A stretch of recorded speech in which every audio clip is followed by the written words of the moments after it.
사람은 여행하는 중 거기 이르러 그를 보고 불쌍히 여겨 가까이 가서 기름과 포도주를 그 상처에 붓고 싸매고 자기 짐승에 태워 주막으로 데리고 가서 돌보아 주니라.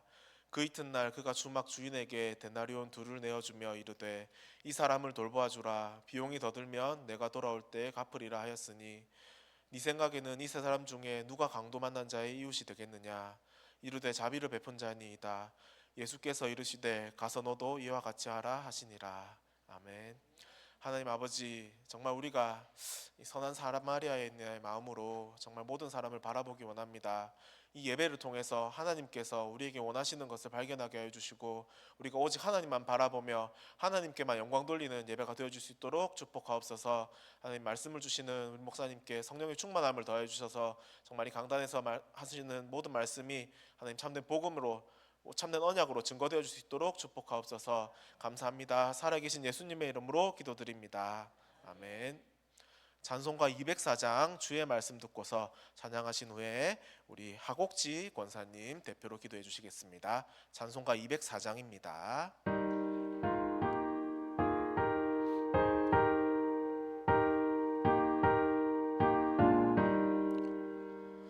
주의 말씀 듣고서 준행하는 자는 반석 위에 터닫고 집을 지음 같아. 비가 오고 물 나며 바람 부딪혀도 반석 위에 세운 집 무너지지 않네. 잘 짓고 잘 짓세 우리 집 잘 짓세. 만세 반석 위에다 우리 집 잘 짓세.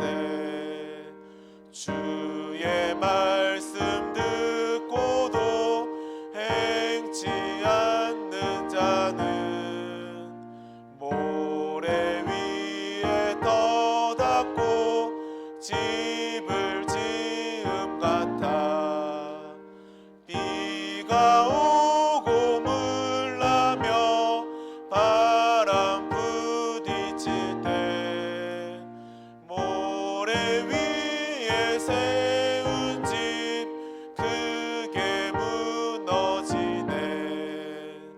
잘 짓고 잘 짓세 우리 집 잘 짓세. 만세 반석 위에다 우리 집 잘 짓세. 세상 모든 사람들 집을 짓는 자니 반석 위가 아니면 모래 위에 짓네. 우리 구주 오셔서 지은 상을 줄 때 세운 공로 따라서 영영 상벌 주리.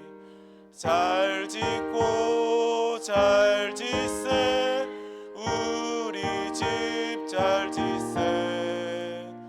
만세 반석 위에다 우리 집 잘 짓세. 아멘.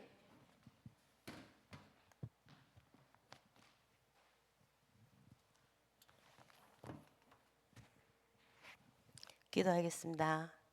갈보리산 십자가에 못 박혀 죽으시고 3일 만에 부활하셔서 성령으로 우리와 함께 하시며 보호하고 인도하여 주심에 감사합니다.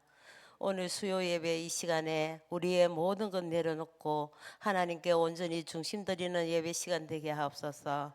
모든 것을 언약 중심으로 살아가는 한빛교회 성도들이 되게 하옵소서.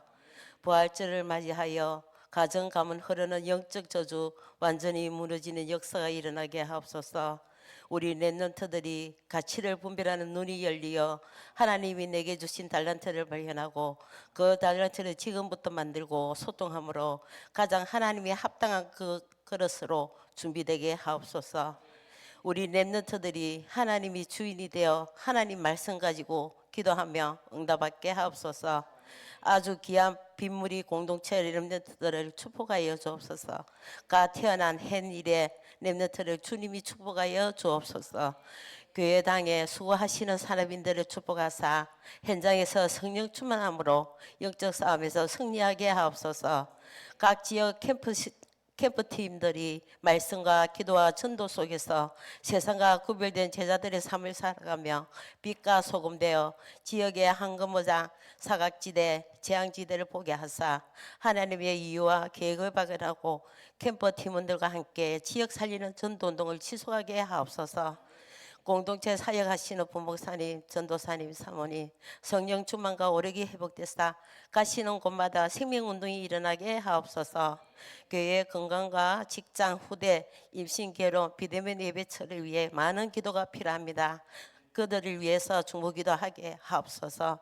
오늘 말씀 전하시는 목사님을 위해 늘 기도하며 성령 충만과 오력이 회복되사 날마다 새 힘을 주시어 강단에서 오직 복음이 선포되게 하옵소서. 3월달 한 달 눈길을 열어주시고 오직이 되어 예수님의 흔적을 따라 제자의 길을 걸어가는 한빛교회 성도들이 되게 하옵소서. 예수 그리스도 이름으로 기도합니다. 아멘.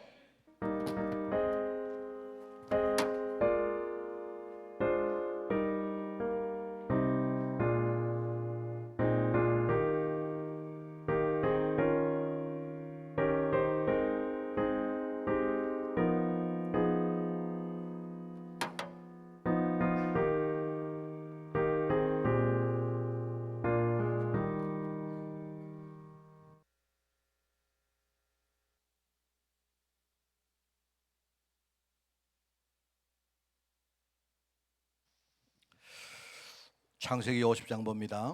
창세기 50장 1절에서 13절 제가 가진 성경으로 구약 성경 80쪽에 말씀 나옵니다. 창세기 50장 1절에서 13절 말씀을 저와 여러분이 한 절씩 교독합니다. 요셉이 그의 아버지 얼굴에 구부려 울며 입 맞추고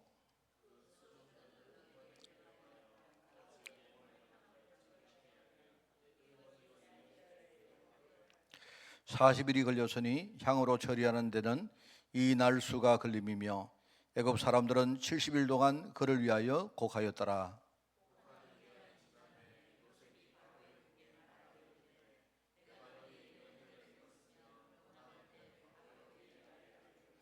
우리 아버지가 나로 맹세하게 하여 이르되 내가 죽거든 가나안 땅에 내가 파놓은 묘실에 나를 장사하라 하였으니 나로 올라가서 아버지를 장사하게 하소서. 내가 다시 오리다 하라 하였더니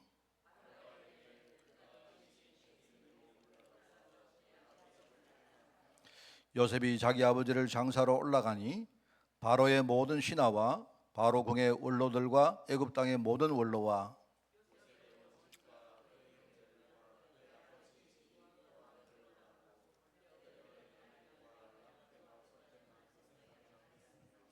병거와 기병이 요셉을 따라 올라가니 그 때가 심히 컸더라.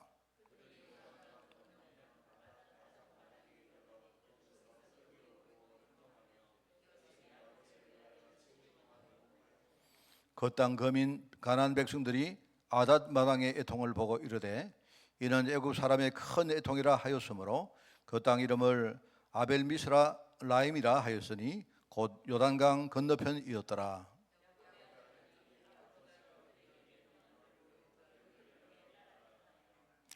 우리 13절을 같이 읽습니다. 그를 가나안 땅에서 메어다가 마므레 앞 막벨라 밭굴에 장사였으니 이는 아브라함이 해족속 에브론에게 밭과 함께 사서 매장지를 삼은 곳이었더라. 아멘.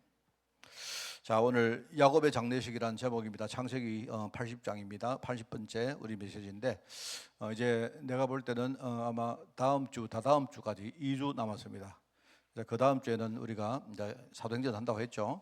여러분이 미리 좀 기도하시고 옛날에 우리 여러 번 이렇게 했습니다마는 우리가 사도행전 통해서 하나님이 우리 교회 주실 그런 메시지를 다시 한번 받는 그런 축복이 있기를 바랍니다.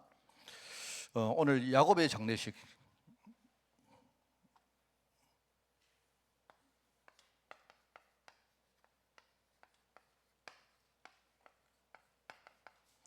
우리가 이렇게 뭡니까 때때로 뉴스를 보면요, 사람이 안 죽었는데 장례를 치르다가 갑자기 사람이 막 벌떡 일어나 가지고 뭐 그런 뉴스를 간혹 우리가 듣습니다, 그죠? 덜 죽었는데 아마 누가 죽였든지 아니면요 뭐 착각을 했든지 안 그렇겠습니까? 장례식은 우리가 죽어야 장례식 하는 거죠. 그래서 우리가 이 죽음에 대한 중요한 메시지를 우리가 언약적으로 한번 보아야 됩니다. 일그 전에 내가 기억이 나는데요. 오늘 이제 제가 우리 4월달 서밋 타임을 이렇게 녹화를 하는데 출애굽기 22장에 어떤 게 나오는가 하면요, 배상에 대한 법이에요. 배상 있죠, 배상. 출애굽기에 보면요, 그 우리가 20장에 십계명을 받지 않습니까? 십계명 안에 보면 도둑질 하지 마라, 그죠? 그 다음에 간음 같은 거 하지 마라, 이웃에 뭔가 물건이나 그런 거 탐내고 이렇게 하지 마라, 그런 말씀들이 쭉 안 나옵니까? 그런데 이제 20장에 이 십계명이 나오면서 그 다음에 21장부터는 뭐냐니까 일종의요, 이 십계명에 대한 후속 일종의 보조 법안들이 쭉 나옵니다. 그러니까 쉽게 말하면 누구한테 도둑질을 했단 말입니다. 하지 마라 했는데 그럼 하면 어떻게 하느냐? 했는 경우에는 어떻게 하느냐? 어떻게 벌을 주고 어떻게 할고 하면서 그게 22장에 뭐가 나와? 그러면 우리가 도둑질을 했으면 그러면요 배상을 해야 될 거 아닙니까? 그죠? 남의 물건을 훔쳤으니까 피해를 끼쳤잖아요. 거기 오면요 이제 후속 뭡니까? 그 어떤 부수적인 법률로 율법으로 배상하지 말라는 이야기가 쭉 나와요. 근데 여러분 거기 읽어보면요 굉장히 자세히 나옵니다. 어떤 사람이 도둑질을 했는데 그러면 그 사람이 잡히면 어떤 식으로 배상을 하고 안 잡히면 어떻게 배상하느냐 이런 거 나와요. 심지어는요 내가 예컨대 오당노님한테 물건을 몇 개 놨는데 그죠? 근데 오당노님이 가지고 있다가 갑자기 도둑놈이 와가지고 오당노님 집에 와가지고 내가 맡긴 물건을 장로님 걸 훔쳐간 겁니다. 그러면 장로님이 내한테 배상해야 될 거 아닙니까? 장로님이 나 안 훔쳤는데 이러면 안 되잖아요. 내가 맡았는데 그죠? 그런데 그때에 도둑이 잡히면 그러면 어떻게 내게 배상하고 만약에 안 잡히면 그럼 어떻게 배상하느냐 이런 것도 나와요. 심지어는 이런 거 있습니다. 도둑질하러 도둑이 돌았는데 그죠? 그래 도둑이 돌았는데 내가 그 도둑을 막으려고 하다가 그 도둑을 내가 죽여버렸어요. 그러면 그런 경우에는요 그 도둑은 나쁘지만은요 그 도둑의 가족이지 않습니까? 그 사람들은요 어떻게 뭡니까? 아버지가 죽고 남편이 죽어버리면 그 사람들은 굉장히 힘들게 되니까 그러면 내가 불가피하게 죽였지만 나는 그러면 그 도둑에 대해서 어떻게 배상하느냐 그런 것도 나와요. 성경에 보면 여러분 굉장히 자세히 나옵니다. 그 다음에 심지어는요 그 뒤에 이제 우리 간음하지 마라 이런 게 안 나옵니까, 그죠? 그런데 만약에 내가 어떤 처녀를 내가 꼬셔가지고요 그 처녀를 이렇게 뭡니까 어떻게 했다면 그러면 어떻게 이 처녀를 배상을 해라 뭐 그 나옵니다. 사실은 배상을 하는데 그 배상금을 부모에게 주고 내가 그 처녀를 나의 아내로 맞아들이라 이렇게 나오는데 그럼 만약에 그 아버지가 나는 싫습니다 해가지고요 내 딸을 당신한테 주기 싫습니다 할 경우에는요 그러면 그 아버지는 배상을 안 받으려고 하니까 그러면 결혼을 아내로 맞이하는 건 못하는 거 아닙니까? 그 대신에요 그 처녀에게는 어떻게 배상해라 그런 것도 나와요. 그러니까 하나님의 법은 뭐냐니까 굉장히 뭡니까 아주 실질적입니다. 그래 나오는데 근데 옛날에 내가 한참 전에 누군지 내가 기억이 정확하게 안 나는데 우리 교회 어떤 전도사님이었는가 누가 내한테 목사님 어떻게 읽어보니까 성경 안에 배상을 해라 이런 게 나온다는 거예요. 읽어보니까 굉장히 자세하다는 겁니다. 그 성경 안에 이런 내용까지 이렇게 기록되어 있는 걸 보면서 우리는 이걸 어떻게 봐야 되겠습니까? 이렇게 질문한 적이 있어요. 이 배상 그때 제가 메시지 줬던 게 기억이 나요. 그래서 이제 제가 이게 22장이 그게 생각이 나가지고 내가 이제 그 가지고 새벽기도를 하려고 메시지를 썼거든요. 썼는데 여러분 배상이란 말은 뭐냐니까 여러분 배상이 무슨 뜻입니까? 배상은 내가 어떤 사람한테 불법적으로 죄를 짓고요 그 죄의 후속 조치로 뭡니까 하는 것이 배상입니다. 맞죠? 그 말이거든요. 우리가 세상에 나가면요 보상이라는 개념이 있고 배상이라는 게 있는데 보상은 내가 불법적으로 죄를 안 지었는데 남에게 우리가 해를 끼쳤다면 그거는 좀 보상이라고 말합니다. 만약에 우리 함안군이 우리 교회에 뭡니까 땅이 있는데 저기다 길을 냈어요. 그거는 좀 불법이 아니잖아요. 그런데 우리가 피해를 받기 때문에 대신에 우리한테 배상하는 게 아니고 뭡니까 보상을 해주는 거예요. 보상. 그런데 만약에요 어떤 차가 지나가다가 그죠? 저기 내 차를 세워놨는데 갑자기 자기가요 술 친 사람이요 차를 몰고 가다가 갑자기 이렇게 하다가 내 차를 박아버렸단 말입니다. 그거는 불법이기 때문에 보상을 해주는 게 아니고 그거는 배상을 해줘야 돼요. 배상. 그 차이가 납니다. 그러면 배상이란 말은 뭐죠? 배상이라면요 죄가 있어야 돼요. 그 말이거든요. 그럼 왜 우리 여러분 성경에는 왜 배상을 해라 이렇게 나느냐? 그럼 하나님이 뭡니까 이 성경에 세상적으로 말입니다. 이렇게 뭐 배상하는 방법을 생각하시면 그게 아니거든요. 이거는요 구약의 최소한의 우리가 구약에 뭡니까 어떤 공동체를 유지하려고 하면 최소한의 뭡니까 우리가 질서를 지키고 서로 책임을 지고 하는 일종의 그게 이제 제일 기본적인 그 배상이거든요. 안 그렇습니까? 그런데 이 배상이란 말은 뭐냐니까 죄가 있다는 말입니다. 여러분 죄가 없이는 배상이 없죠. 맞죠? 그렇죠? 그러니까 이거는 무슨 말이냐? 왜 성경에 배상에 대한 이야기를 쓰느냐 할 때 그 우리가 언약적으로 읽어보면요. 첫 번째는요. 모든 인간은요. 죄 속에 있다는 말을 한 거예요. 그 말을 한 겁니다. 알겠습니까? 만약에 우리가 죄를 안 지면 배상할 이유가 없죠. 그럼 하나님이요. 배상을 이렇게 해라. 여러분 그 십계명을요. 야 너희들 도둑질 하지 마라. 해도 도둑질 한다는 말입니다. 그게. 너희들이 진짜 하나님 언약 속에 안 들어오면 너희들 분명히 도둑질하고 살 것이기 때문에 하나님이 도둑질 하지 마라 한 거예요. 하지 말라면서 네가 만약에 도둑질을 했다면 어떻게 하느냐? 그러면 이렇게 배상해라. 이 말은 뭐냐? 너는 뭡니까? 하나님 은혜 아니면 너는 뭡니까? 창세기 3장 아래에서 도둑질을 하고 사는 사람이 될 수밖에 없다 하는 그 말인 겁니다. 죄를 말하는 거예요. 그죠? 그래서 우리가 뭡니까? 칼빈도 이야기하잖아요. 이 칼빈의 5대 교리 중에 그요 칼빈 이야기가 아니고요. 우리 장로교의 가장 중요한 교리 첫 번째가 뭐냐? 그리스도가 아닙니다. 인간의 전적 부패입니다.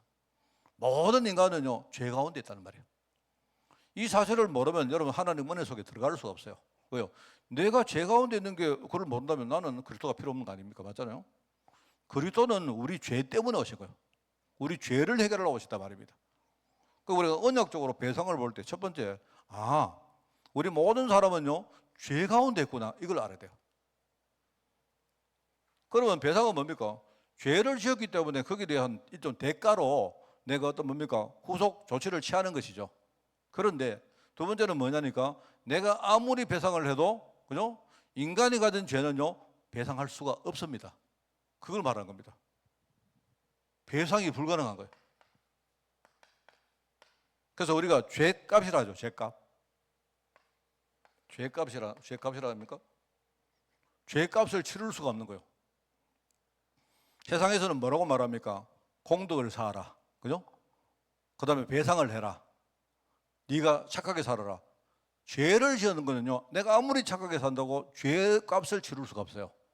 죄는 죄고 내가 착하게 사는 거는 착하게 사는 겁니다. 이거는요 전부 다 별개입니다. 별개.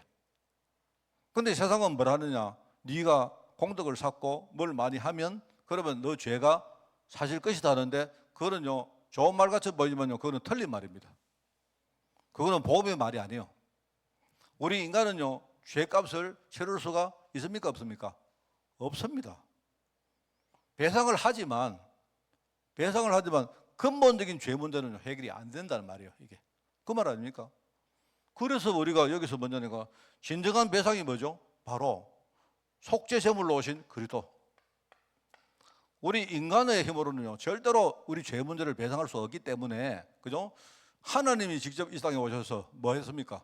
하나님이 직접 오셔가지고요 우리 인간의 죄 문제를요 근본적으로 해결하시고 배상하신 거예요. 여기서 내가 늘 말하랍니까? 근데 어떤 나쁜 놈들이 뭐라고 말하느냐? 마귀한테 예수님이 배상했다 이런 말한 거예요. 그걸 우리가 사단 배상설이라 합니다. 예수님이 와서 자기의 뭡니까? 우리의 죄 문제의 값을 치르셨는데 예수님이 자기의 뭡니까? 목숨으로 자기의 생명으로 그죠? 죄값을 치렀다. 그까지는요 그게 복음적인 말이거든요. 근데 거기서 한마디가 더 들어간 마귀한테 치렀다 이래요. 거기에 이제 사단 배상설이 그거는 틀린 말입니다. 배상을 왜 하니까요? 모든 죄값을 뭡니까? 받을 수 있는 자격은 하나님밖에 없어요. 그러니까 하나님이 직접 오시게 안 하죠. 하나님이 직접 오셔가지고 하나님의 목숨을 가지고 하나님께 죄를요 배상하신 거예요. 그게 비밀입니다. 근데 그걸 그렇게 말하면 안 됩니다. 그건 안 되고요. 하나님께 배상한 거예요. 하나님께. 그래서 예수님께서 스스로 속죄제물로 오셔서 자기의 죽음으로서 뭡니까? 모든 인간의 죄 문제를요 영원히, 그것도 완전하게, 그리고 그 단번에, 그죠? 즉흥적으로, 즉시적으로요 해결하신 거예요. 그게 바로 그리스도의 복음입니다. 우리가 여러분 있지 않습니까? 배상 안 하면도 이거요, 이게 복음을 봐야 돼요. 복음을. 그리고 사실요 우리 전도자들은 이 훈련이 잘 되어 있어야 됩니다. 여러분, 우리가 성경 보는 눈이라는 게요, 여러분이 계속 우리가 말씀을 듣고, 여러분 강단이 중요한 이유가 그거예요. 내가 여러분에게 가서 여러분 착하게 사세요, 누구한테 나쁜 짓 하면 배상해 주세요, 사람들이 뭡니까? 그런 말을 하면요, 그건 좋은 말인데 그건요 복음의 메시지가 아닌 거예요. 여러분, 죽음도 마찬가지입니다. 오늘 우리가 서론적으로 오늘 야곱의 장례식, 여러분 죽음이 없는 장례식은 없죠. 그죠? 이 말은 야곱의 죽음과 야곱의 장례를 말하는 건데, 그러면요 우리가 죽음을 볼 때에, 그리고 죽음에 대한 언약적인 해석은 뭘까? 그걸 봐야 됩니다. 그게 첫 번째가 뭐냐니까요, 이게 첫 번째는요, 죽음이란 말은 뭡니까? 모든 인간은요 전부 다 뭡니까? 모든 인간은 죽을 수밖에 없고, 결국 죽으면요 장례를 치를 수밖에 없는 존재입니다. 맞죠? 그걸 가지고 뭐라 하나님의 섭리라고 말해요. 섭리. 하나님의 섭리는 모든 사람이 뭡니까? 다 죽습니다. 한 번 죽는 것은 정해진 것이고, 그 뒤에는 뭐라 했습니까? 심판이 따른다 했잖아요. 히브리서 9장입니까? 9장 27절인가? 그렇죠? 이게 무슨 말이냐? 하나님의 섭리는요, 인간이 전부 다 한 번은 죽는 것인데, 인간에게는요 죽음이 있어야 돼요. 왜냐니까 그래야 인간은요 스스로가 한계 있는 존재임을 알 수가 있는 겁니다. 여러분, 우리가 다 죽는다니까요. 여러분, 죽어요. 여기는 그거는요 이 명제입니다. 여러분이 안 죽는다 그런 사람 없습니다. 조금 일찍 죽고 늦게 죽고, 조금 건강하게 살다 죽고, 조금 아프다가 죽고, 그 차이입니다. 그 차이인데요, 그런데 중요한 거는요, 그 죽음을 말하는 게 아니고 다 죽는 줄 알아요, 누구나. 근데 하나님의 계획은 뭐냐니까, 우리가요 죽음이라는 권세에 맨날 끌려다니다가 뭡니까? 아이고 하다가 보면 그렇게 죽는 게 아니고요, 우리가 죽기 전에 죽음을 의식하면서 뭡니까? 여러분이 죽음을 다 의식하잖아요. 여러분 다 우리가 몸 아프면 아이고 이러다 죽는 거 아이고 하잖아요. 저도요 그런데 우리가요 죽음을 의식할 때마다 죽음의 종이 되지 말고 마느냐, 내가 죽음을 의식할 때마다 내가 살아있는 동안 내가 뭔가 멋있게 하나님의 의를 위해 살아야 되겠다, 이렇게 우리가요 결단하기를 하나님은 원하신단 말입니다. 이게 중요하잖아요, 안 그렇습니까?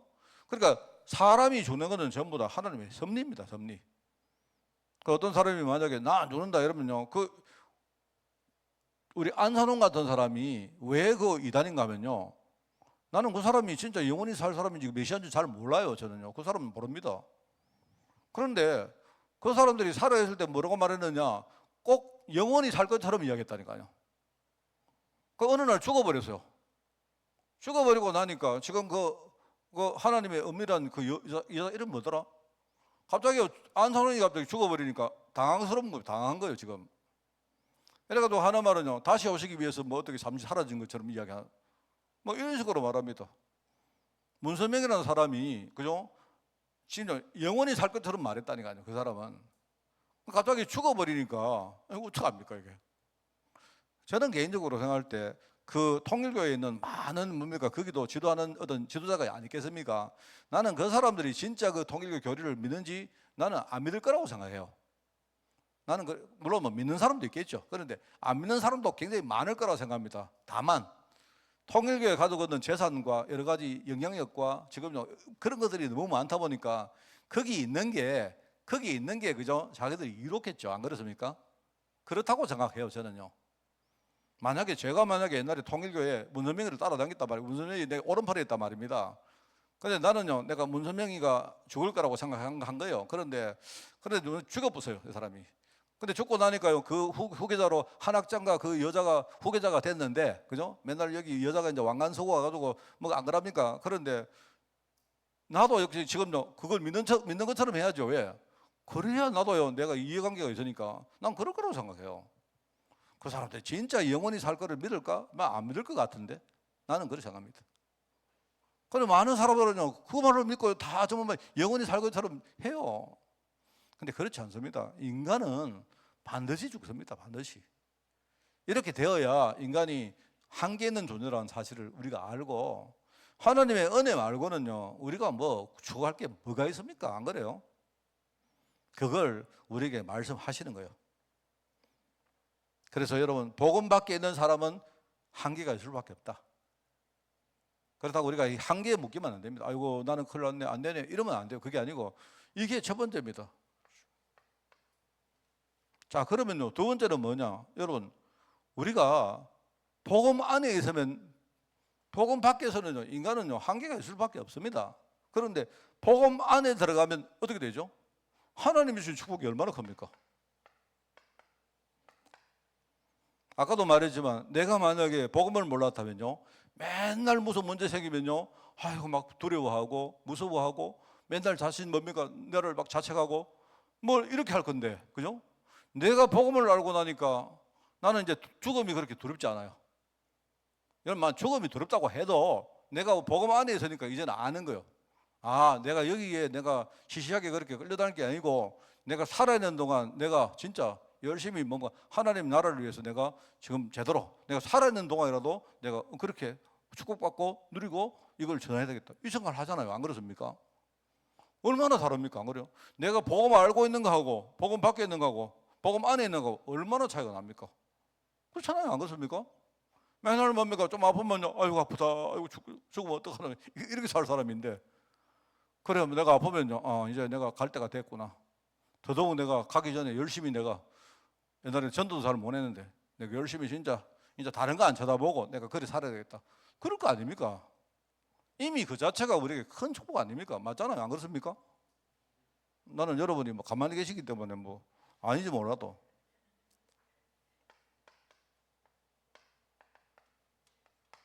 빌립보 3장 20절입니다. 우리의 시민권은 뭐라고요? 하늘나라에 있다. 우리는 하늘 시민권 가진 사람입니다. 그게 뭐라고 말하느냐? 바울이, 이거 빌립보서는요, 바울이 말한 거 아닙니까? 바울이 나는 하늘 시민권 가진 사람인데, 그죠? 언젠가든 내가 거기에서, 거기 어디입니까? 하늘이죠. 천국이죠.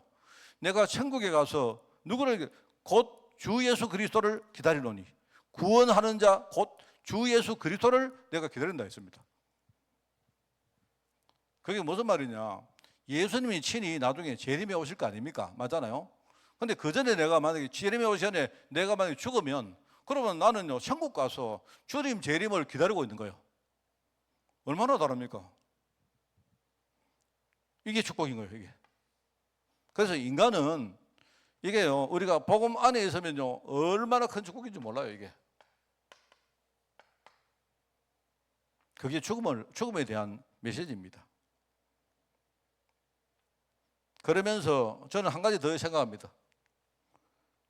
이 죽음에 대한 하나님의 엄정한 공의가 있습니다. 이거는 하나님의 절대공의입니다. 절대공의. 절대계획입니다. 절대계획. 그게 뭐냐? 우리가 죽으면서 뭐 하느냐? 우리 후대에게 영원한 영적 유산을 남기길 원하는 거예요. 사람은요, 어차피 한 번 살다가 갑니다. 근데 희한하죠? 그게 끝이 아니에요. 사람은 한 번 살다가 가는데 어떤 사람도요, 어떤 형태든 우리 후대에게 유산을 남깁니다. 진짜입니다.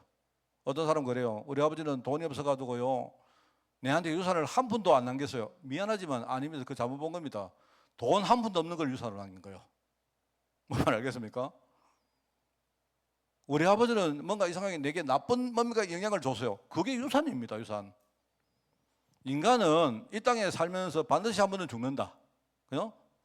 그런데 무조건 뭡니까? 어떤 형태든 우리 후대에게 유산을 남기고 간다. 그게 지금까지 그 창세기 3장도 유산입니다. 창세기 3장의 대물림이 유산으로 계속 지어왔기 때문에요, 우리가 태어날 때부터 뭡니까? 저주 가운데 태어나는 거예요. 그리고 바울이, 뭔가 다윗이 뭐라 합니까? 다윗이 죄를 짓고 자기를 뭡니까 참 이게 한탄하면서 뭐라 하죠? 자기가 죄 가운데 태어났다 하더라. 어머니 태중에서 태어날 때부터 자기는 저주 가운데 태어났다랍니까? 이런 뭡니까 영적 유산이 내게 있다 보니까 자기는요 하나님을 바라보고 싶은데 자기도 모르게 뭡니까 자기가 죄를 짓고 그게 뭐죠? 그게 여러분 시편 51편 아닙니까? 자기 우리아의 아내 그 뭡니까 바세바를 자기가 취하려고 자기 사랑하는 뭡니까 자기 참 중신인 신하 우리아를 죽여버리잖아요. 근데 그 사실을 나중에 나단 선지자에게 지적을 받습니다. 그래서 이 사람이 깨닫고 막 애통하야죠. 그 내용이 그 시편 51편이거든요. 그게 말합니다. 내가 옛날부터 뭡니까 우리 부모님들부터 이게 뭡니까 많은 유산이 있는데 그 중에 자기 대물림으로 흘러온 이 영적 3장 유산 이야기 한단 말입니다. 끝까지 뭐 이거 해결하는 방법은요 그리스도밖에 없잖아요. 안 그렇습니까? 그래서 이 사람이 우슬초가 뭐냐면 그리스도를 말하거든요. 우슬초가 뭐냐면 잘은 모릅니다만은요 풀 가운데 사람을 굉장히 정화롭게 하는 정화하는 그런 풀인 것 같아요. 옛날에는 그게 이제 약초겠죠, 약초. 우슬초로 하나님 나를 정화시켜 달라고 합니다. 그 우슬초가 뭐죠? 그리스도를 말한 겁니다. 그래서 성령께서 내게서 떠나지 말게 해달라고 그렇기도 해요. 이 굉장히 그냥 복음 깨달은 사람이 이야기하는 겁니다. 그래서 공의가 뭐냐? 하나님의 절대 공의는요 우리가 후대에게 남길 유산을 말하는 거예요. 그래서 디모데후서에 보면요 4장 20절입니까? 4장 8절입니까? 8절에 보면 이 바울이 말하죠. 자기는 평생 동안 나 이제 달려갈 길을 달려왔다. 내가 믿음을 지켰다 합니다. 이제부터 하나님이 나에게 의의 면류관을 예배놨다죠. 면류관. 그게 우리 의의 면류관을 나를 위해서 하나님이 준비해놨는데 이게 내게만 아니라 주의 나타나심을 사모하는 우리 모든 자에게다 이렇게 말합니다. 나에게서 신앙의 유산을 배우면요 우리 후대에까지요 하나님이 의의 면류관을 하나님이요 그걸 준비하신다 이 말입니다. 그게 우리가 후대에게 물려줄 신앙의 유산이고 믿음의 유산이고 전도의 유산이고 축복의 유산들입니다. 맞죠? 그걸 말하는 거예요. 저는 이 세 가지가 한 사람의 죽음 속에 다 담겨 있다고 생각해요. 그게 바로 야곱의 장례식입니다. 자, 오늘 읽어보겠습니다. 이스라엘 사람들은 유목이기 때문에 나그네 삶을 주로 살았습니다. 이게 그쵸? 이게 뭐냐니까 사람들이 여기저기 이렇게 막 뭡니까 이렇게 옮겨다니면서 살았다 이 말이죠. 그러니까 이 사람들이 어디에 뭡니까 어디에 정착할 데가 잘 없어요. 그러니까 우리는 뭐 뭐 본 적이 어디냐, 네 고향이 어디냐 이게 중요하다니까 이 사람들은 그게 별로 안 중요한가 봐요. 맨날 이렇게 뭡니까 흘러다니니까. 그런데 이 사람이 죽으면요 그래도 이제 영원히 묻힐 이거 뭡니까 어떤 장소가 필요했던 것 같아요. 그죠? 그래서 이 사람들이 뭡니까 죽으면 장례식을 할 때에 묘를 잘 준비해가지고 지금요 우리는 땅에다가 이렇게 파묻지만 이 사람들 그렇게 안 합니다. 굴을 읊어가지고 거기다가 뭡니까 이 시체를 딱 이렇게 싸가지고 이렇게 이제 넣어놓죠. 그게 이제 아마 저 사막이나 광야 지방에서는요 보편적인 것 같아요. 그래 옛날에 이제 애국 같은 데는 뭐죠? 그렇게 하다 보니까 이게 뭡니까 그 뭐랄까 물기도 별로 없고 수분도 별로 없고 그 햇빛이 뭡니까 쨍쨍하고 하다 보니까 이게 미래가 돼가지고 시간이 맨날 흘렀는데도 이 시체가 썩지 않고 나중에 뭡니까 미래가 이렇게 탄생하는 그런 경우가 많습니까? 그거 그렇겠죠.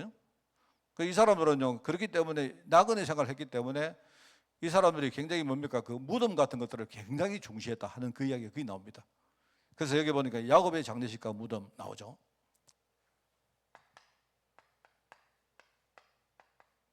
그러니까 이 사람들이 평생 참 고생 많이 하고 살았기 때문에 그래도 장례식은 거창하게 이렇게 해주는 것 같아요. 그래서 여기 보니까 향재료로 시신을 40일간 단장했다 그렇게 말합니다. 이거는 아마 이제 그 미라를 만드는 그런 일종의 그런 과정 같아요. 어떻게 하든지 이 사람이 오래 썩지 말고 그죠? 잘 유지될 수 있도록 그렇게 했다. 그런 어떤 하나의 문화 같습니다. 그죠? 그리고는 70일 동안 애국을 했다. 아, 참 오래 하네. 근데 옛날에 우리나라도 뭡니까? 3년상안 지냈습니까? 3년상. 그래가지고 옛날에 뭐 사대부들은 보면요, 그 이렇게 제실 같은 거 만들어 놓고 뭡니까? 3년 동안 맨날 그거 가지고 뭡니까? 그래 안 합니까? 그리고 상복도 그죠? 3년 동안 안 벗었다니까요. 3년상을 다 지내고 나서 이제 그때서야 상복을 벗습니다. 70일 가니까 뭐 우리보다 좀 덜하네요. 그래도 70일 동안 애곡을 했고 그리고 야곱이 유언을 했는데 막벨라 밭에 거기에 굴에 있는데 그 굴에다가 장사를 해달라 이렇게 말했고, 그 다음에 아버지의 그 뭡니까 그거를 이렇게 지켜가지고 나중에 우리 요셉이 그렇게 그대로 아버지의 유업을 뭡니까 유산을 뭡니까 유언을 집행을 합니다. 맞죠? 네, 그런 식으로. 그러니까 이 사람들은요 굉장히 그 어떤 삶과 이 죽음이 굉장히 관계가 있었던 것 같아요. 나그네 삶을 했기 때문에 그래 이제는 고생 많이 했다. 네가 평생 동안 나그네 삶을 살았기 때문에 이제 영원한 네 집을 하나 여기에 만들어 줄 테니까 여기서 편안하게 그렇게 살아라. 뭐 이런 어떤 뜻이 있었던 것 같아요. 자, 그런데 우리가 언역적으로 볼 때 단순히 그 뭡니까 문화 자체는 비슷하겠지만 근데 이 장례식 속에 중요한 그런 언약적 의미가 있겠죠. 오늘 제가 여기 말했던 내용하고 비슷합니다. 인간의 길은요 잠시 있는 나그네 길이다.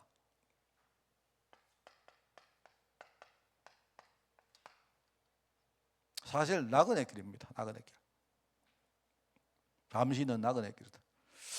얼마 전에 제가 어릴 때 이렇게 좀 이렇게 뭡니까 내 기억 속에 있었던 어떤 지역을 내가 한번 갔었는데 내가 이제 뭡니까 그때 이렇게 차로 이렇게 다닐 때는 몰랐는데요. 내가 어릴 때 살았고 어릴 때 뭡니까 내가 막 거기서 뛰놀았고 그다음에 뭡니까 거기서 막 친구들하고 막 여러 가지 했던 막 그런 골목으로 들어갔는데 와 완전히 바뀌는 거죠. 완전히.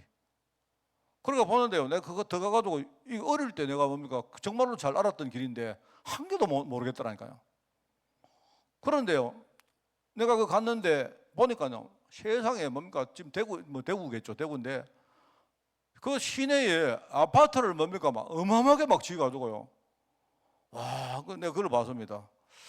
그래가지고 원래는 제가 항상 지나가면 내가 누구한테 말하더라도 여기가 옛날에 내 나와버리고 나는 여기 너무 잘 알고 맨날 저는요 그 안에 그 골목길 하나하나 다 알거든요. 그런데요, 들어가 봤는데 이게 보자 여기가 어디지 싶더라고요.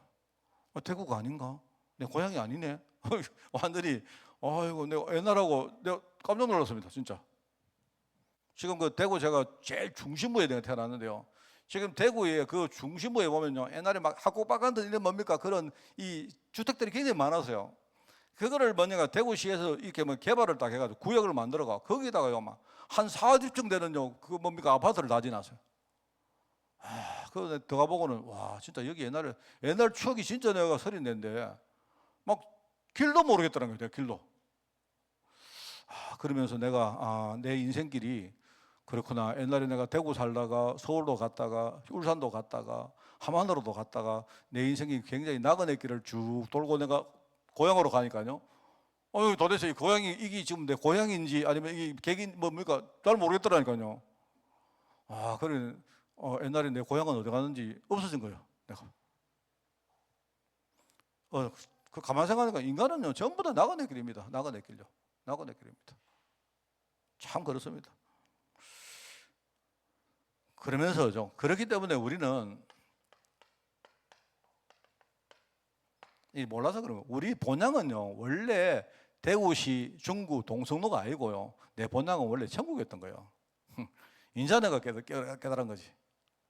저는 대구 가면 항상 대구 다른 데는 몰라도 내가 그 중구 거기는요 바삭하게 알았습니다. 바삭하게 막 내가 골목 한 개요 다 알았어요. 다. 정말이거든요. 제가요 그 동네 가면요 진짜입니다. 아직도 사실은 그래요. 아직도 제가 그 동네 가면 제가요 70이 다 안 돼 갑니까? 그런데도 어떤 사람이 아직도 내보고요 네 광채아이가 이런 사람이 있다니까요. 그러니까 되게 그 이야기 들으면 웃어보여 보면. 제가 옛날에 한번 지금 한 15년 됐나? 내가 우리 교회 이렇게 부임한 지 한 얼마 돼 가지고 그때 우리 교회 교회에서 만드는 책자 그걸 뭐라 하죠? 그걸 하나 만들어 보려고 그죠? 그때 우리 조그만 수첩에는 만들었잖아요. 그래 이거를 이제 내가 보다가 그래도 좀 잘 만드는 그런 교회 내가 보고 한번 가서 좀 이렇게 참고를 내가 해야 되겠다 싶어 가지고 내 모교를 더 가는 거야. 그때 이제 갈 때 내가 이 교회 가도 아무도 내가 모르겠지 가는 거야. 갔는데 세상에. 그러다가 내가 이제 거기 뭡니까 교회 사무실에 딱 들어갔는데 딱 문 열고 들어가는데요. 거기 사무장이 나를 딱 보더니 첫 마디요. 니 광주야가 이러는 거요. 그래서 하나 말이요. 니 목사라면서 이러더라고요. 그러니까 그게 아버지도 계시고 다 계시니까 나는 몰랐는데 다 알고 있는 거예요. 사실은 뭐 내가 하만에서 목회하는데 이번에 그 교회 우리가 그걸 말합니까? 교회 우리가 그 수첩을 하나 만들어 보려고 하니까 막 여러 가지 막 꺼내가지고 저한테 주면서 그거 참고하라고 주더라고요. 그러니까 내가 그때마다 역시 여기가 참 내 어릴 때 내 동네구나. 왜냐하면 교회가 옮겼거든요. 교회가 옛날에 우리 동네 조금만 있다가요. 지금 대구 가면 아주 그 중심에 굉장히 크게 지어가지고 옮겼는데도 설마 모르겠지 생각했는데 아니더라고요. 그러니까 여전히 내가 여기 고향. 근데 지금은 그때하고 또 달라요. 내가. 여러분 우리의 본향은 현세가 아니고 내세입니다. 천국입니다. 이게 중요한. 그러면 천국이니까 그러면 천국 갈 때를 기다리라 이게 아닙니다. 그것도 맞지만 네가 지금 살고 있는 현세, 내가 천국 백성이지만 왜 그러면 내가 지금 이 자리에 서 있느냐? 그게 하나님의 중요한 계획이 있단 말입니다. 제가 여러분 얼마 전에 메시지 했죠, 그죠? 정체성이 왜 중요합니까? 왜 중요합니까? 우리가 한국 사람인데, 내가 국적이 한국 사람인데, 그러면 내가 지금 주거지가 한국이면요, 그러면 정체성 별로 필요 없습니다. 예? 내 국적과 내 거주지가 비슷하기 때문에. 그러니까 여기서는요, 우리가 한국인이냐 이거 맨날 이야기 안 하는데요, 그냥 당연히 한국인인 겁니다. 근데 여러분이 한국 사람인데 미국 가 산단 말입니다.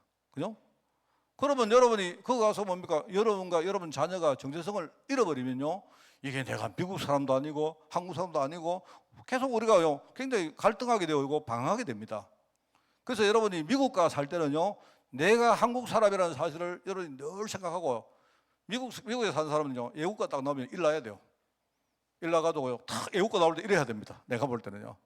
이 사람이 그래야 된다 안 합니까? 우리는 지금 애국가 나와도요 뭐 더문더문하지만요, 미국 가 살면 갑자기 사람이요 애국가가 팍 나오면요 갑자기 사람들이 막 얼굴이 뜨거워지면서 눈에서 눈물이 막 흐르고 이렇게 된다는 거예요. 그게 이제 외국 살아보면 그렇게 된다는 겁니다. 미국 사니까 내가 한국 사람인데 수모를 겪고 손해를 보고 이런 많은 아픔도 있을 거 아닙니까? 근데 어느 날 거기에 뭐 이렇게 우리나라 막 애국가가 나오고 이러면요 갑자기 사람들이 다 애국자가 된대요. 그래서 우리 정체성이 중요하단 말입니다. 그죠? 그래 똑같죠? 우리가 천국 백성이기 때문에, 그런데 천국에서 안 살고 우리는 여기 살고 있는 거예요. 우리가 그때 그래서 내가 천국 백성인 사실을요 늘 여러분이 뭡니까? 깨닫고 내가 마음에 심고 늘 뭡니까? 그걸 누리고 해야 된단 말이죠. 이게 중요하죠. 우리는 나그네다. 그런데 천국이 우리의 본향이다.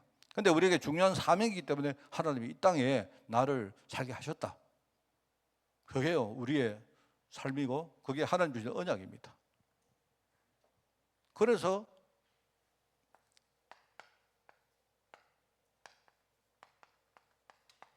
막벨라 굴 여기에 장사를 했다. 성경을 보면 막벨라 굴은 원래 아브라함이요 자기가 묻히려고 산 땅입니다. 그냥 자기가 나중에, 그죠? 왜냐니까 여러분 가나안 땅은 아브라함이 볼 때는 거기가 뭡니까? 본향이 아니고 거기는요 나도 객지잖아요. 맞잖아요. 이 사람은 원래 본토 친척 아비 집이 옛날에 저기 뭡니까? 갈대아 우르에 있었잖아요. 근데 이 사람이 이제 객지에 왔기 때문에 자기는 뭐냐? 내가 죽으면 내가 묻힐 땅을 미리 자기 준비한 겁니다. 준비를 했고, 그리고 사라가 죽었을 때 거기에 뭡니까? 사라가 먼저 죽었거든요. 그 사라가 죽었을 때 거기다가 먼저 이렇게 묻습니다. 그래서 나중에 아브라함도 자기도 거기에 묘를 만들어 묻히죠. 일종의 가족 묘진 겁니다. 거기에.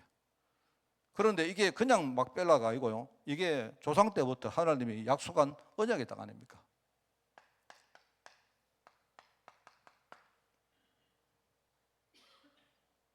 약속의 땅이다 말입니다. 그러면서 그곳이 나중에 어떻게 되죠? 나중에 바로 메시아가 오실 땅이다. 그죠? 이게 메시아가 오실 땅이고, 그 메시아가 선지자고 제사장이고, 그리고 율법을 뭡니까? 완성하시는 분이시고, 나중에 뭡니까? 사실은 여기 안 나옵니다만은요, 여기에서 세계복음화가 시작되는 바로 그 땅이거든요. 굉장히 중요한 언약의 땅입니다. 그러니까 이 야곱이 이 땅에 자기를 보내달라고 묻어달라 한 말은요, 물론 나는 고향 가고 싶다 이런 뜻도 되겠지만 분명한 아버지와 할아버지가 가졌던 그 언약 속에 나도 함께 있기를 원한 겁니다. 그거는 하나님 주신 그 가문의 언약입니다. 분명합니다. 이거는요. 그 막벨라 굴에 장사된 이유죠.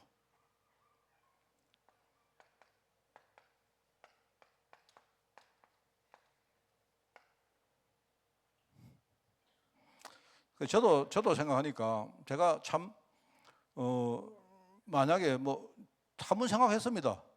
내가 언제 죽으면 뭐 좀 여기 어르신들 계시기 때문에 좀 양해하고 들어주십시오.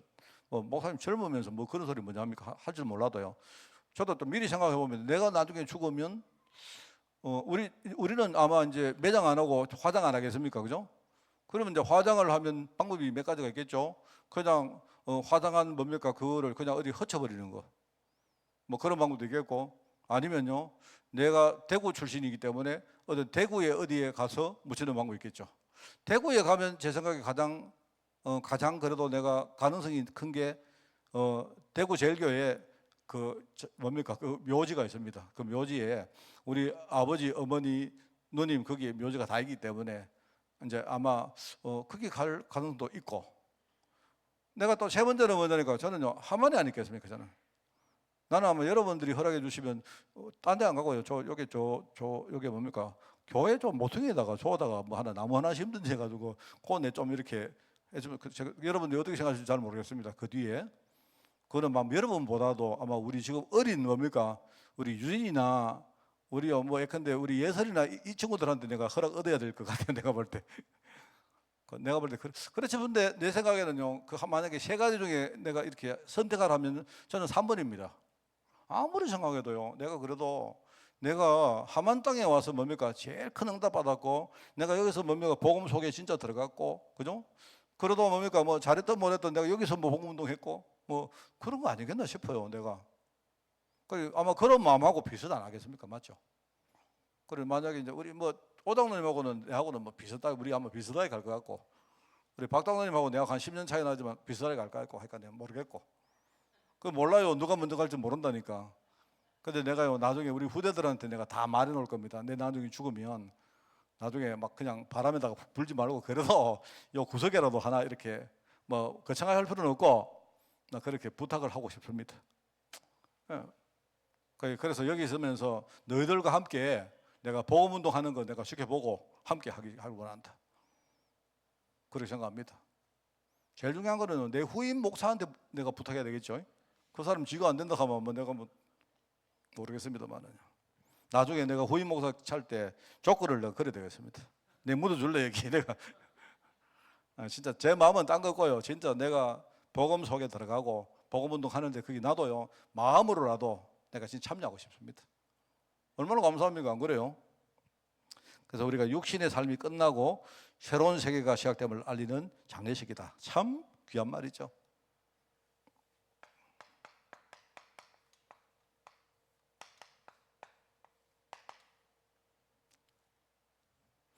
영혼이 육신에 거할 때만 구원. 예, 그렇습니다. 예, 구원. 이게요, 여러분 신학적으로 어떤 말이 될 줄은 저도 모르겠는데요. 저는 정말 날마다 구원받기를 원합니다. 이게 신학적으로는 틀린 말 같아요.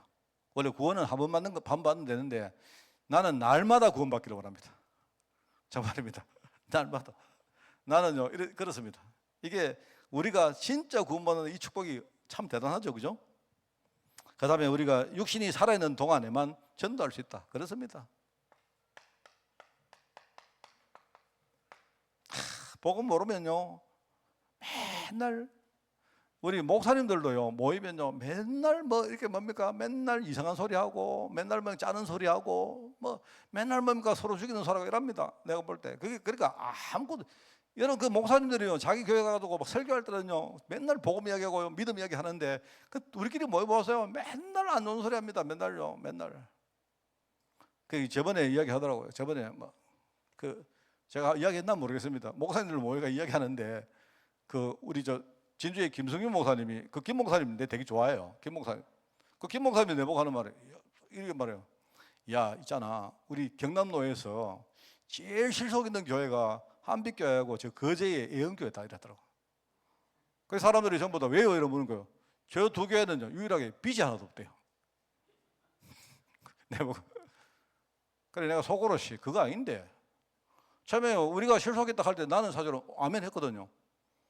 근데 이제 그 해설이 뭐냐니까 우리 교회는 빚이 한 개도 없대요. 그래서 내가 딱 보니까 저 교회는 빚이 많아가지고 맨날 힘든가? 그 생각했는데 사실은요, 솔직히 말하면요, 내가 그래서 말했습니다. 뭐라고? 목사님 그게 아니고 우리는 아무것도 안 합니다. 우리 교회는 아무것도 안 하니까 빚이 없어요. 근데 목사님 교회는요, 뭐 많이 하니까 빚이 많죠.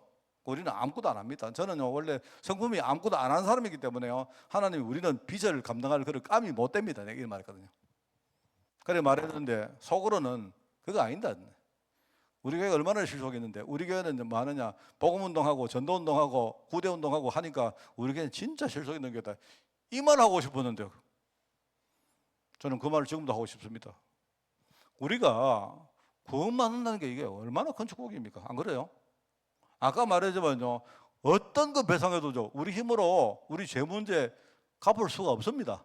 맞잖아요. 그래서 하느님이 친히 오셔가지고 우리 대속제물로, 여러분 대속이란 말 알죠? 속이란 말은요, 이거는 뭡니까? 속은요, 죄를 산다는 말이고 대신해서 우리 죄를요, 하나님께서 뭡니까? 대속하신 거예요. 하나님이 하신 겁니다. 하나님이. 얼마나 감사합니까? 전도요, 무슨 전도? 맨날 쥐도 못 살리는 주제에 뭘 우리가 전도합니까? 우리가요, 예컨대 우리가 맨날 입에 전도, 선교, 제자, 후대 이 말 하는 자체가요, 그게 불가사입니다. 원래 불가사입니다. 알겠습니까? 여기 우리 장로님들 와 계시지만요, 우리 맨날요, 우리가 장로로서 맨날 전도, 선교, 기도하는 거 그게 불가사입니다. 우리는 장로님들하고 저하고는 다른 사람 말로 장로님들하고 저는요 맨날 감사해야 됩니다. 아닙니까? 맞잖아요. 예. 우리 수준 가지고 우리가 전도한다고? 아닙니다. 그게 내가 볼 때. 그런데 하나님이 복음 안에 이 축복을 줬다는 것이 얼마나 이게 참 위대한 일입니까? 안 그래요? 그러면서 우리가 이게 뭡니까? 영혼이 육신 가운데 있을 때에 우리가 하늘의 상급이 있다. 이 말이 뭡니까? 하늘의 상급이요, 우리 유산입니다.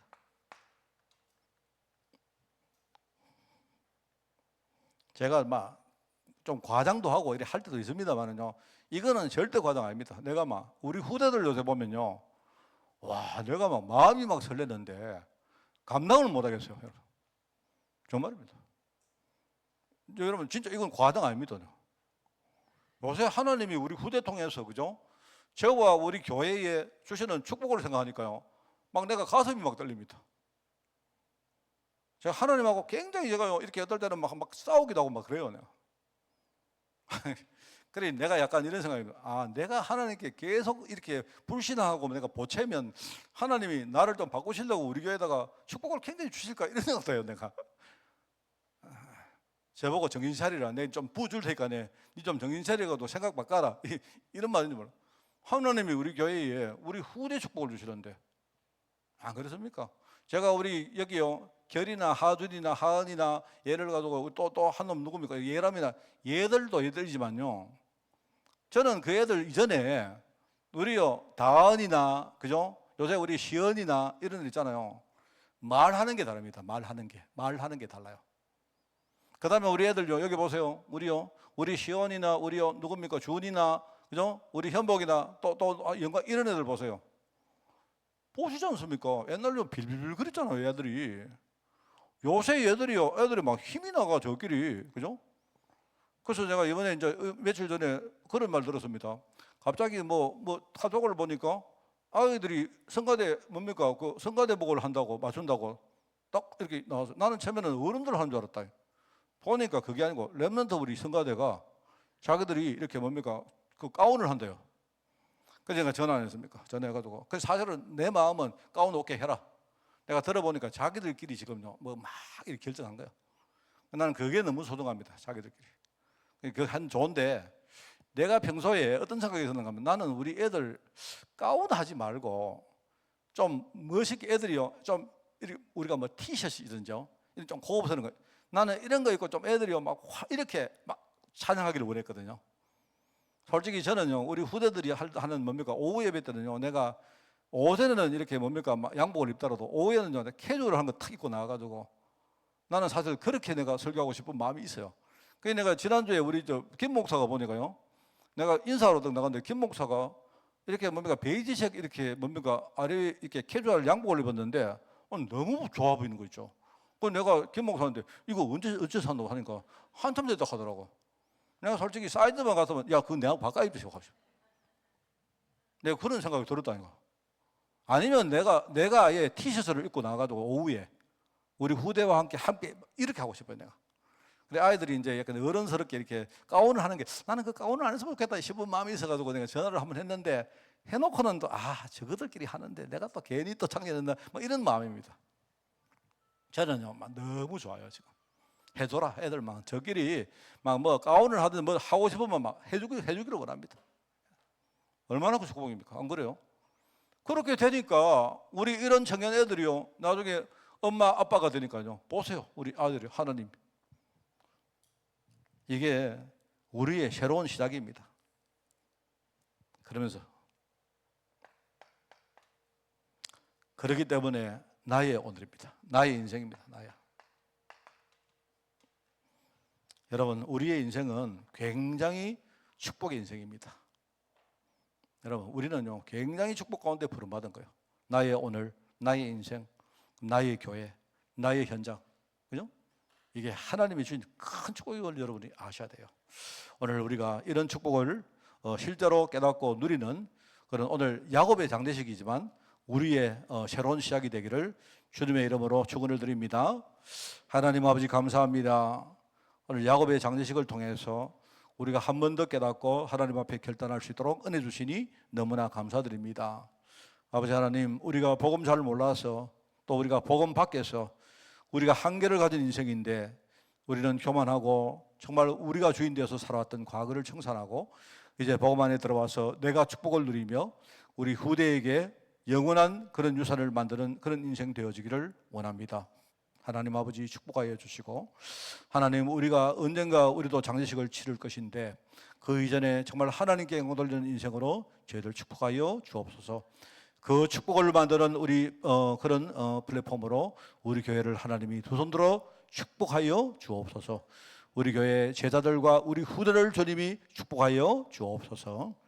이 모든 말씀 예수님의 이름으로 기도드리옵나이다. 아멘. 우리 주 예수 그리스도의 은혜와 하나님의 그 놀라운 사랑하심과 성령님의 지금 함께 하심이 이제 야곱의 장례식을 통해서 중요한 하나님의 메시지를 듣고 하나님께 감사드리기를 원하는 우리 모든 죄종들 머리 위에 지금부터 영원까지 항상 함께 계실지어다. 아멘.